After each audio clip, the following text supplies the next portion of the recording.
കൊടുങ്ങല്ലൂരിൽ ഈ കുടുംബത്തിൽ വിവാഹം നടക്കുമ്പോഴും മരണം നടക്കുമ്പോഴും കാവിൽ നിന്ന് ഇത്ര തുക ചിലവാക്കാനുള്ള വ്യവസ്ഥയുണ്ട്. അതറിയോ നിങ്ങൾക്ക്? അതായത് ദേവി പ്രീതിപ്പെട്ടാല് പിന്നെ കൈവെടിയില്ല എന്നുള്ളത് എല്ലാവർക്കും അറിയാവുന്നതാണല്ലോ. അങ്ങനെ സത്യത്തില് ഒരു വിവാഹം നടക്കുമ്പോൾ കൊടുങ്ങല്ലൂരമ്മയുടെ വക സ്വർണ്ണത്താലി ലഭിക്കുക എന്ന് പറഞ്ഞാല് അതിൽ പരം ഭാഗ്യം വേറെ എന്താ വേണ്ടേ, അല്ലേ?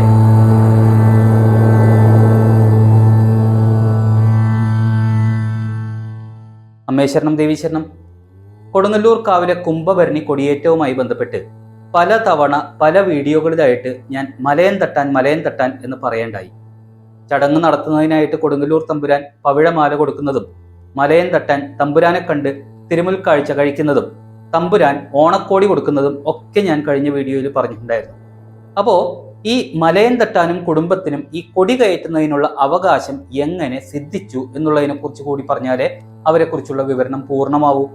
മാത്രമല്ല, കുംഭഭരണി കൊടിയേറ്റത്തിന് കോഴിക്കല്ലിൽ താലി സമർപ്പിക്കൽ മാത്രമല്ല, വേറെയും ചില അവകാശങ്ങൾ അവർക്കുണ്ട്. ഈ ഭദ്രകാളിയുടെ ദാരികനുമായിട്ടുള്ള യുദ്ധവും ദാരികനെ വധിക്കുന്നതുമെല്ലാം നിങ്ങൾക്കറിയാവുന്ന കഥയാണ്.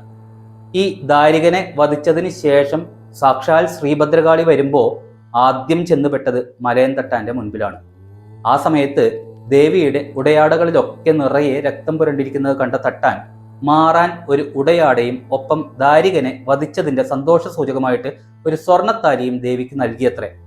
അതിന്റെ ഓർമ്മയ്ക്കായിട്ടാണ് ഇന്നും മലയൻ തട്ടാന്റെ കുടുംബക്കാര് കൊടിക്കൂറയും താലിയും കുംഭഭരണി നാളില് കോഴിക്കല്ലിൽ സമർപ്പിക്കുന്നത്. അങ്ങനെ അവകാശം സിദ്ധിച്ചു എന്ന ഐതിഹ്യമാണ് മലയൻ തട്ടാന്റെ പൂർവികര് തന്നെ പറഞ്ഞതായിട്ട് പറയപ്പെടുന്നത്. ഇത് മീനമരിന്റെ മുന്നോടിയായിട്ടുള്ള കൊടിയേറ്റ ചടങ്ങാണ് ഞങ്ങൾ നടത്തുന്നത്. കാവിൽ വീട്ടുകാരാണ് നടത്തുന്നത്. പട്ടും താലിയും വയ്ക്കുക എന്നുള്ള ഒരു ചടങ്ങാണ്. അതോടൊപ്പം തന്നെ കൊടിയേറ്റ ചടങ്ങ് അത് ചരിത്രമായിട്ട് നേരത്തെ ഉള്ളതാണ്. ഇതിന്റെ കൊടിയേറ്റ ചടങ്ങ് ദേവിയുടെ ഒരു ചടങ്ങിന്റെ ഭാഗമായിട്ട് നേരത്തെ തന്നെ നമ്മുടെ പൂർവികന്മാരായിട്ടുള്ള ചടങ്ങുകളാണ് നടത്തുന്നത്, തുടർന്നുകൊണ്ടുപോയി കഴിഞ്ഞു. ഈ ഒരു അവകാശം മാത്രമല്ല ഇവർക്കുള്ളത്. അതായത് ദേവി പ്രീതിപ്പെട്ടാൽ പിന്നെ കൈവെടിയില്ല എന്നുള്ളത് എല്ലാവർക്കും അറിയാവുന്നതാണല്ലോ. അങ്ങനെ വേറെയും ചില അവകാശങ്ങൾ ഇവർക്ക് ക്ഷേത്രത്തിൽ നിന്നും ഉള്ളതായിട്ട് രേഖകളിൽ കാണുന്നുണ്ട്.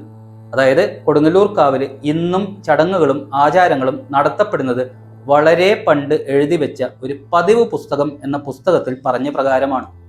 ആ പതിവ് പുസ്തകത്തിൽ എഴുതിയിരിക്കുന്നത് പ്രകാരം മലയൻ തട്ടാന്റെ കുടുംബത്തിൽ ഒരു വിവാഹം നടക്കുമ്പോൾ കുട്ടിയൊന്നുക്ക് ഒരു സ്വർണ്ണത്താലിയും 2 മുറി വസ്ത്രവും കൊടുക്കുന്നതിനായിട്ട് 1 രൂപ 8 അണയും. സത്യത്തില് ഒരു വിവാഹം നടക്കുമ്പോൾ കൊടുങ്ങല്ലൂരമ്മയുടെ വക സ്വർണ്ണത്താലി ലഭിക്കുക എന്ന് പറഞ്ഞാൽ അതിൽ പരം ഭാഗ്യം വേറെ എന്താ വേണ്ടേ, അല്ലേ? അതേപോലെ അവിടെ ഒരു മരണം നടന്നാല് മൂടുന്നതിനായിട്ട് 2 മുറി വസ്ത്രം കൊടുക്കുന്നതിനായിട്ട് 1 രൂപ 4 അണയും അവകാശമായി കാണുന്നുണ്ട്. അപ്പോൾ ഇത്രയുമാണ് മലയൻ തട്ടാനെ കുറിച്ചുള്ള പൂർണ്ണ വിവരം.